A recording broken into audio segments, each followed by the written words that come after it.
안녕하세요. 오맨사입니다. 가까이 지내왔던 사촌 언니의 딸이 결혼식을 하는 날이었습니다. 모처럼 친정 식구들을 결혼식장에서 모두 만났어요.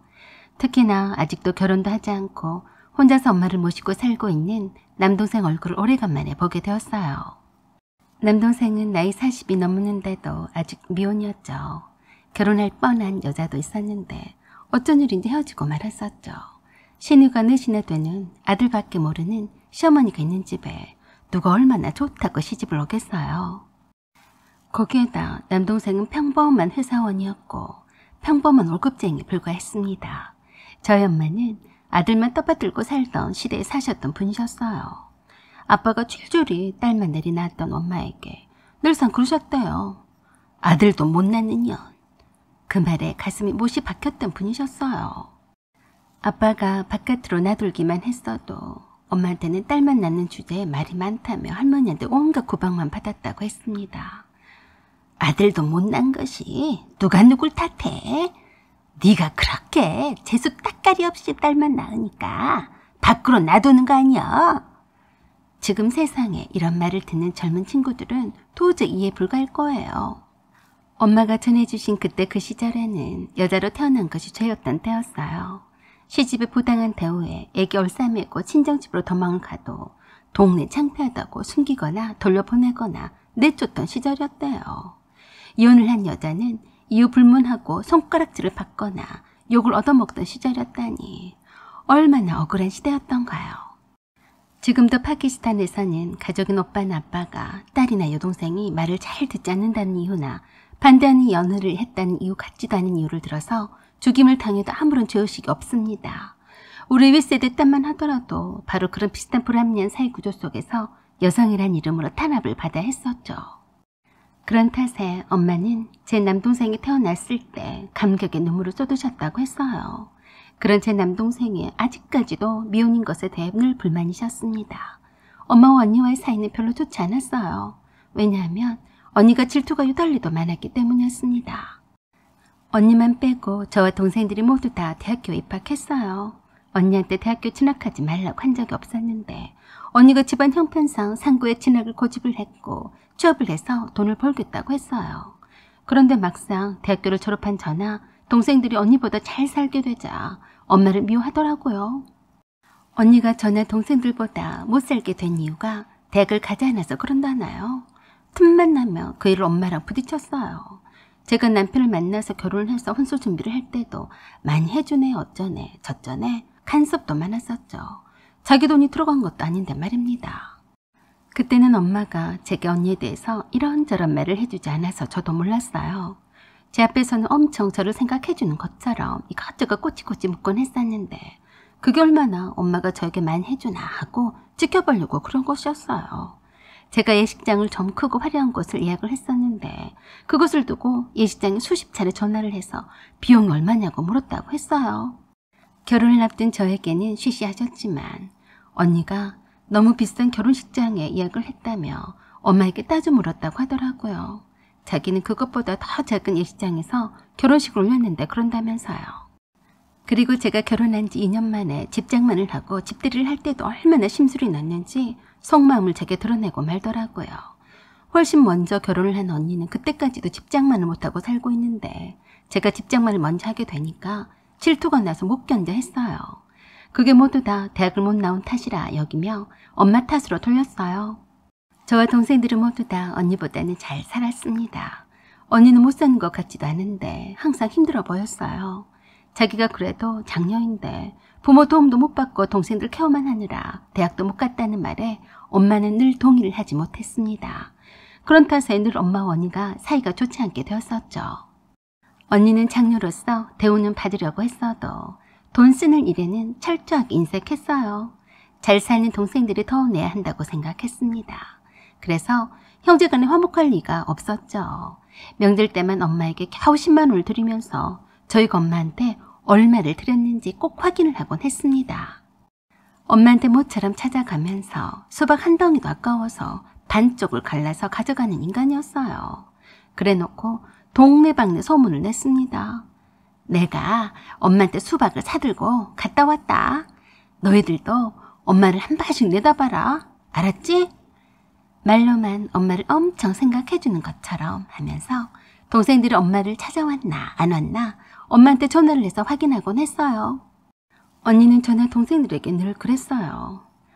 엄마가 얼마나 짠하냐. 평생을 아버지한테 사랑도 못 받고 할머니한테 구박만 받고 이제 와서는 아들 하나 믿고 사는데 장가도 못 가고 저러고 있으니 말이다. 엄마만 생각하면 눈물이 나고 마음이 아프다. 그러니까 너희들도 너네들만 생각하지 말고 엄마 좀 잘 챙겨드려.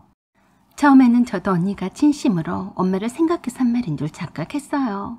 나중에서야 알게 되었습니다. 그건 엄마를 욕하는 것이란 것을요. 엄마를 생각하며 눈물이 난다는 말은 새빨간 거짓말이었어요. 그렇게 말을 해야 동생들이 정말로 언니가 엄마를 가엾게 여기나 보다 하고 생각할 줄 알고 거짓으로 한 말이었죠. 언니는 저와 동생들에게 은근히 정신적으로 조종을 하려고 했던 것 같아요. 자기는 재수없이 장녀로 태어나서 가정 형편이 어려워서 제대로 교육도 못 받고 부모 사랑도 못 받고 희생만 했다고요. 그러니까 우리들보다 더 못 살고 그랬으니 잘 사는 우리들이 돈을 더 많이 써야 한다고 말이죠. 그리고 은근히 엄마를 공격했습니다. 엄마가 언니에게 희생만 강요했다고요. 남동생이 한 것만큼의 반만큼이라도 언니한테 해줬으면 훨씬 잘 살았을 거라고요. 그 때문에 엄마와 많이 싸웠어요. 엄마는 극도로 언니를 싫어했습니다. 언니는 엄마의 말은 무슨 말이건 정면으로 반박했어요. 그래서 남동생 한동안 언니가 친정 출입을 하지 말라고 했었죠. 엄마가 제게 그러셨어요. 내가 웬만하면 네 언니에 대해서 말을 하지 않으려 했다만 난 네 언니가 참 무섭다. 어찌나 질투가 심한지 너는 모를 거다. 너희들이 네 언니보다 앞서 나가고 잘 사는 것을 보고 얼마나 배가 아파하는 줄 아니? 알고 보면 언니도 참 불쌍한 인간이었어요. 자존심이 강해서 저와 동생들한테 있는 척을 해댔지만 다 없는 티가 그대로 드러났거든요. 다 알면서도 모른 척 해줬을 뿐이었는데 그걸 모르더라고요. 사촌 언니의 딸 결혼식장에서도 그랬어요. 오래간만에 만난 남동생을 두고 첫마디가 그랬어요. 너 옷이 그게 뭐냐? 아직 추운데 왜 봄 양복을 입고 왔어? 구두는 그게 뭐냐? 이게 어때서 그래? 그랬더니 언니가 그랬어요. 그래도 남의 눈도 있는데 신발이라도 제대로 신고 와야지. 내가 신발 살 돈 좀 줄까? 또 시작이었어요. 신발 사줄 돈을 줄 사람이 아니면서 그냥 던져보는 거였죠. 괜한 걸로 트집을 잡아서 깎아내리려고 했던 거죠. 그래서 제가 옆에서 그랬어요. 언니, 천수가 언니 돈을 받겠어? 그 돈 나 줘. 내가 천수 신발 사줄 테니까. 그랬더니 갑자기 손수건을 꺼내서 눈물 콧물을 찍어대면서 그러더라고요. 어떡하냐? 엄마가 애지중지하며 키운 아들인데 나이 40이 넘어서도 저렇게 장가도 못 가고 거지꼴로 살고 있으니 말이다. 아무리 돈이 없어도 그렇지 옷이나 신발은 제대로 챙겨야지. 에휴, 불쌍해서 어쩌냐. 웃기고 자빠졌더라고요. 어이가 없었어요. 남동생 그 모양을 보고 그랬습니다. 누나, 내가 더 이상 여기 있으면 안 될 것 같네. 나 먼저 갈게. 라고 하고 가버렸어요. 언니가 남동생을 쫓아낸 꼴이었죠. 그래서 제가 언니한테 그랬습니다. 언니, 모처럼 천수 얼굴 봤는데 꼭 그렇게 해야 했어? 엄마가 언니한테 맨날 앞에다 대고 동생만도 못하게 거지같이 산다고 말해주면 언니는 기분이 어떨 것 같아? 천수가 왜 거지꼴로 왔다고 그러는데 언닌 사는 것이 항상 거지꼴이어서 그 자격지심 때문이 아니었어? 뭐? 내가 거지꼴로 살았다고? 자격지심? 그래, 언니 자격지심과 질투 아니었냐고. 다 모른 줄 알아? 다 그저 언니가 한 행태가 불쌍하고 가여워서 서로 긴 말하지 않으려고 내색만 안 하는 것뿐이야. 마음이 병들었다고 누가 감히 말해줄 것 같아?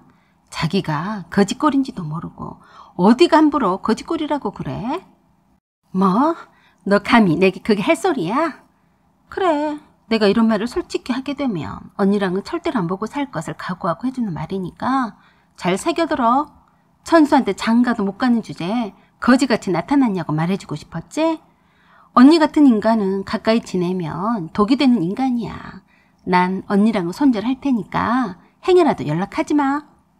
가족이라서 불쌍해서 차마만 주는 것이 능사가 아니더라고요. 곁에 두기는 너무 내게 독이 되는 인간인지라 손절만이 답이라고 생각했습니다. 그런 후로 언니와는 연락을 하지 않고 지내고 있습니다. 항상 언니라는 이름으로 이런저런 간섭을 해왔었지만 늘 질투심에 평정심을 잃었었어요. 그 때문에 우애를 깨뜨렸고 엄마한테 대한 원망을 키웠습니다. 동생들이 잘 될 때마다 뒤에서 오라통을 터뜨렸어요. 그런 사람은 가족이라도 독이 되는 인간이니 멀리해야 한다고 생각합니다. 가족이란 이름으로 앞에서는 생각해주는 척하면서 뒤에서는 뒤통수를 칠 인간이니 말입니다. 사연은 여기까지입니다. 구독과 좋아요 부탁드려요. 감사합니다.